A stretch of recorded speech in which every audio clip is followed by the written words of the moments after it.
Guys, another slides na pwede mong i-consider ngayong tag-ulan. Kuha to guys sa EVA materials, kaya naman 100% pwede natin siyang basain. And tingnan nyo naman guys yung kanyang design. O diba? Very unique siya. Ayan, ito siya sa harapan. Ganyan yung style niya. Ganito yung sa tagiliran. Ayan. Tapos ito yung kanyang likuran. Meron din siya mga holes dyan. Dito sa harapan. Saka dito sa gilid. Kaya breathable siya. Suotin. Super durable na guys. Kasi kahit gantuhin natin siya, ganyan na yun. O, diba?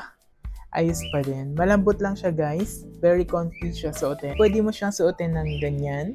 And then pwede rin naman ng ganito. Para hindi siya madaling mahubad. Meron pa siyang style na ganyan. Pero naalis lang din yan guys kung ayaw nyo. Maganda rin guys yung kanyang ilalim. Anti-slip properties.